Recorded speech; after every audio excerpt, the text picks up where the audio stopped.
اور سلیمان بن عبد الملک اموی بادشاہ بنو امیہ کا سب سے حسین بادشاہ سلیمان بن عبد الملک، سب سے حسین، 42 سال کی عمر، جوانی، اس کی میت کو قبر کے قریب کیا گیا تو ہلنے لگا تو اس کے بیٹوں نے کہا ہمارے ابا زندہ ہیں، وہ سکتہ ہو گیا ہے، زندہ ہیں۔ عمر بن عبدالعزیز رضی اللہ رحمۃ اللہ علیہ فرمانے لگے ارے بھتیجو زندہ نہیں ہے، قبر کا عذاب جلدی شروع ہو گیا ہے، بل عجل اللہ بالعقوبہ، چھپاؤ جلدی چھپاؤ۔ عمر بن عبدالعزیز جس تخت پر بیٹھے اس پر سلیمان تھا، اس پر ولید تھا، اس پر عبد الملک تھا، ان تینوں نے اپنے من کو راضی کیا، عمر بن عبدالعزیز نے اپنے رب کو راضی کیا۔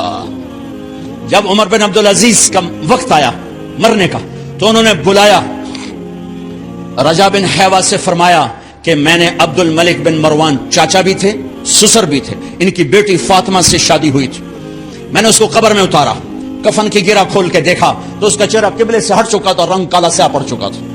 عبد الملک بن مروان گورا چٹا تھا، یہ جگہ سرخ تھی، کالا۔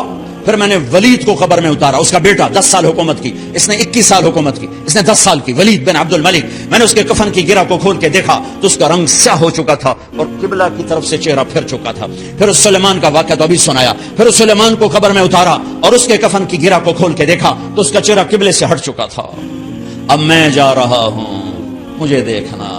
پہلے تینوں نے حکومت کی پوجا کی اور عمر بن عبدالعزیز نے اپنے اللہ کی پوجا کی۔ انہوں نے ایک بڑا عجیب خطبہ دیا جب خلیفہ بنے، اے لوگو، بچپن میں شعر و شاعری کا شوق تھا تو میں شاعر بنا، تھوڑا سا اٹھان ہوئی تو علم کا شوق لگا، میں نے علم حاصل کیا، جوان ہوا تو فاطمہ بنت عبد الملک سے عشق ہوا، میں نے اس سے شادی کی، اب اللہ نے مجھے حکومت دے دی ہے، اب تم دیکھو کہ میں اس سے اپنے اللہ کو راضی کروں گا۔ ہمارے حکمران تو ووٹ سے آتے ہیں اور چلے جاتے ہیں 4-5 سال کے بعد، ان کی وراثت میں حکومت آ رہی ہے اور 3 بر اعظم پر حکومت ہے اور ایسا روب و دبدبہ ہے بنو امیہ کا، کوئی ان کے سامنے سر نہیں اٹھا سکتا۔ اور یہ بندہ 2 سال 2 مہینے 3 بر اعظم میں زکوٰۃ لینے والا کوئی نہ بچا، 3 بر اعظم میں سوال کرنے والا کوئی نہ بچا، 3 بر اعظم میں ظالم کوئی نہ بچا، 3 بر اعظم میں مظلوم کوئی نہ بچا۔ لیکن خود کیسا رہا؟ گھر آئے، فاطمہ بڑے اچھے دن گزرے ہیں، اب امتحان ہے، میں تیرا حق نہیں ادا کر سکوں گا، طلاق لینی ہے میں حاضر ہوں، ساتھ دینا ہے تو میرے اپنے حق معاف کرو، اپنے حق معاف کرو۔ فاطمہ جیسی عورت انسانی تاریخ میں کوئی نہیں آئی، سیاسی لحاظ سے، سیاسی، دادا مروان بادشاہ، باپ عبد الملک بادشاہ، بھائی ولید بادشاہ، دوسرا بھائی سلیمان بادشاہ، تیسرا بھائی ہشام بادشاہ، چوتھا بھائی یزید بادشاہ اور اپنا خامند بادشاہ، 7 نسبتوں سے یہ عورت شہزادی ہے۔ کائنات انسانی تاریخ میں اتنی بڑی عورت کوئی نہیں آئی، سیاسی۔ فاطمہ کہنے لگیں عمر، میں نے سکھ کے دن تیرے ساتھ گزارے ہیں، دکھ میں تجھے چھوڑ کے نہیں جاؤں گی، جاؤ میں نے اپنے سارے حق معاف کیے۔ پھر حضرت عمر بن عبدالعزیز کی راتیں اور دن کیسے گزرے؟ فاطمہ بنت عبد الملک فرماتی ہیں 2 سال 2 مہینے میں وہ میرے بستر پر میرے ساتھ نہیں لیٹے، انہیں غسل کی ضرورت نہیں پیش آئی، مصلے پہ بیٹھتے اور روتے وہیں سو جاتے اور روتے وہیں سے اٹھتے۔ پر 3 بر اعظم میں ظالم کوئی نہ بچا، مظلوم کوئی نہ بچا، زکوٰۃ لینے والا کوئی نہ بچا، بھکاری بھیک مانگنے والا کوئی نہ بچا، 3 بر اعظم کو ایسے صاف کر دیا۔ یہ فیصل آباد بھی ان کی حکومت میں شامل تھا، چونکہ ملتان وہ بمبئی تک اور ملتان دیپال پور تک، یہ سارا علاقہ ملتان میں آتا ہے، اور محمد بن قاسم نے ملتان فتح کیا ولید کے زمانے میں۔ اپنی حکومت کو اللہ کی رضا کے لیے استعمال کیا۔ کیسے استعمال کیا؟ سارے مال فاطمہ کا سارا زیور بیت المال میں ڈال دیا، تنخواہ پہ آ گئے، عید کا موقع آیا، بچوں نے ماں سے کہا، 12 بچے تھے، بچیاں 12 بچیاں، ہمیں کپڑے لے کر دو، عید آ رہی ہے، ہر آدمی اپنے بچوں کے لیے کپڑے لے رہا ہے، ہمارے بچے بھی کہہ رہے ہیں کپڑے لیں، جاؤ بھائی لو۔ فاطمہ کے پاس عمر 3 بر اعظم کے بادشاہ کے بچے آ رہے ہیں، ماں جی عید آ رہی، کپڑے تو لے دیں، ابا سے کہیں کہ ابا سے بات کرتی ہوں۔ ابا تشریف لائے، خزانے لبالب بھرے ہوئے گندم کے ڈھیر کی طرح کہ امیر المومنین بچے کپڑے مانگ رہے ہیں۔ فاطمہ میرے پاس تو پیسے نہیں، میں کہاں سے کپڑے لے کر دوں، میرے پاس تو پیسے کوئی نہیں۔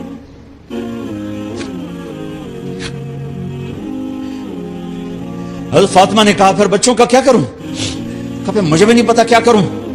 اس کے پہلے 3 حکمرانوں نے لوٹ مار کے بازار گرم کیے، ظلم و ستم کے پہاڑ توڑے، اور آج اسی خزانے پہ ایک شخص بیٹھا ہے جو اللہ کو راضی کرنے کے جھنڈے گاڑ رہا ہے۔ تو فاطمہ نے کہا آپ ایسا کریں، اگلے مہینے کی تنخواہ ایڈوانس لے لیں، اس سے میں اپنے بچوں کو کپڑے لے دیتی ہوں، اور گھر کا خرچہ میں مزدوری کر کے گھر کی روٹی چلا لوں گی۔ ارے اپنی تاریخ پڑھو، صرف ڈرامے ہی نہ دیکھتے رہ جاؤ، صرف گانے نہ سنتے رہ جاؤ، اور بھی دکھ ہیں زمانے میں محبت کے سوا، راحتیں اور بھی ہیں وصل کی راحت کے سوا۔ انہوں نے اپنے بلایا وزیر خزانہ مزاحم، اپنے غلام، ہاں بھائی مزاحم ہمیں بچوں کے کپڑے چاہیے، تو اگلے مہینے کی تنخواہ ایڈوانس مل جائے۔ وہ کہنے لگے امیر المومنین آپ مجھے لکھ کر دے دیں کہ آپ 1 مہینہ زندہ رہیں گے، میں آپ کو تنخواہ دے دیتا ہوں۔ عمر بن عبدالعزیز سر جھکایا، اٹھے، گھر گئے، فاطمہ میرے بچوں سے کہہ دو کہ تمہارا باپ کپڑے لے کے نہیں دے سکتے۔ اپنی تاریخ تو دیکھو،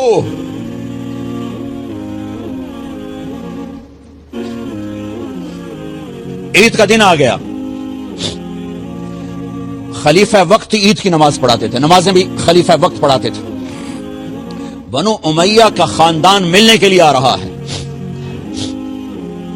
سارے سرداروں کے بیٹے، اعلیٰ پوشاک، اعلیٰ لباس،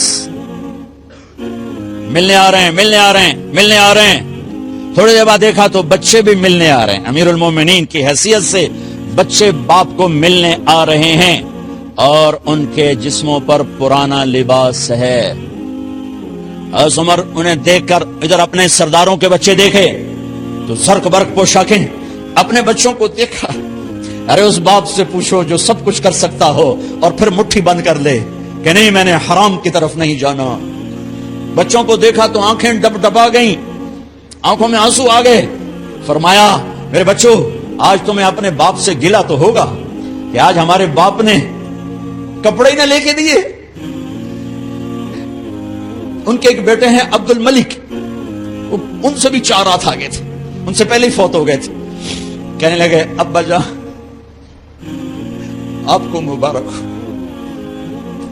آپ نے قومی خزانے میں بددیانتی نہیں کی ہے، آپ کو مبارک ہو، آج ہمارا سر بلند ہے، ہم شرمندہ نہیں ہے، انسانوں کو کپڑوں پہ نہیں تولا جاتا۔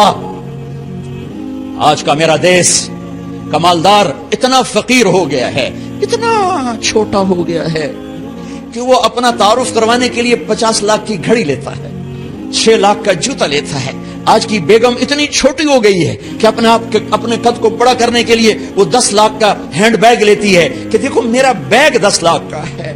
ارے میری بہن تو 10 ٹکے کی بھی نہیں رہی اگر تو نے بیگ سے اپنے آپ کو بڑا بنایا۔ او میرے دوست تو 2 ٹکے کا نہیں ہے اگر تو 10 لاکھ کے جوتے اور 50 لاکھ کی گاڑی سے اور 50 لاکھ کی گھڑی سے اگر تو بڑا بننا چاہتا ہے۔ ارے اس دھوکے سے نکلو۔ برینڈڈ کہاں جا رہے ہو؟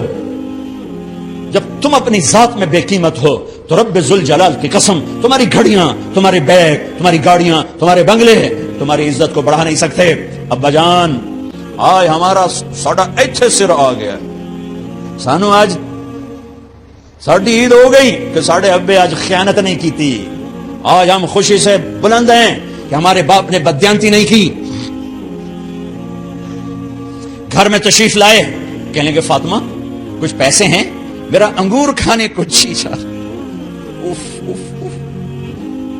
بس فاطمہ رونے لگی۔ فرمایا امیر المومنین خزانہ تو بھرا پڑا ہے، 1 درم کا بھی تیرا حق نہیں ہے کہ تو 1 درم لے کے انگور خرید لے۔ تو تھوڑا پٹھے فاطمہ میں جہنم نہیں برداشت کر سکتا۔ او میرے بھائیو جو دن رات سود میں پھنس چکے ہو، جو دن رات جوے شراب میں پھنس چکے ہو، کیسے اللہ کے سامنے سرخرو ہو کر کھڑے ہو گئے؟ فاطمہ میں جہنم نہیں برداشت کر سکتا۔ نہیں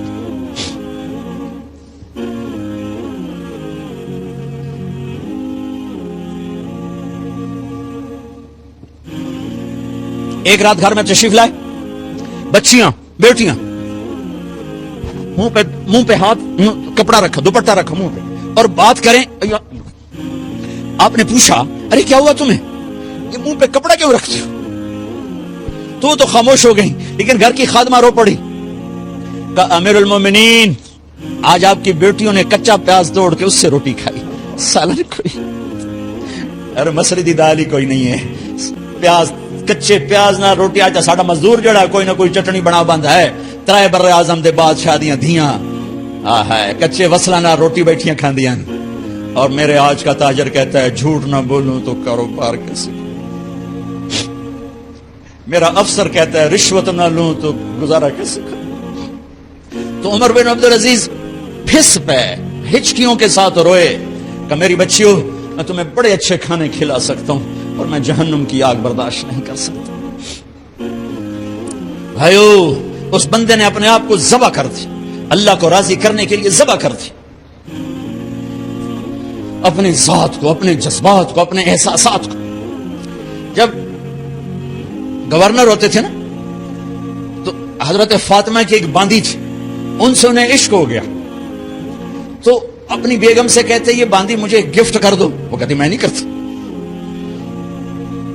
جب یہ خلیفہ بنے کئی دفعہ ان سے کہتے مجھے ہدیہ کر دو, مجھے دے دو, وہ کہتے میں نہیں دیتی, میں نہیں دیتی. جب یہ خلیفہ بنے تو ان کی بیگم نے اس باندی کو نہلایا, خوبصورت زیورات سے سجایا, عالی شان میک اپ کیا اور اس کا ہاتھ پکڑ کے لائی, امیر المومنین یہ آپ کی خدمت میں گفٹ ہے.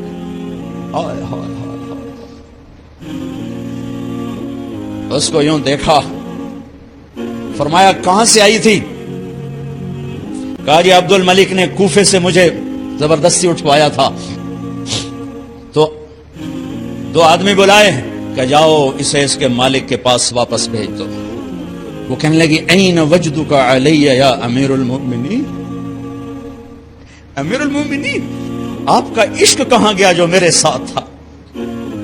تو عمر کی آنکھیں بھر آئیں, کہا وہ پہلے سے بھی زیادہ ہے, لیکن تمہیں اللہ کے لیے قربان کرتا, میں اپنے عشق کو اللہ کے لیے قربان کرتا. ہاں اب اللہ نے صلہ کہہ دیا.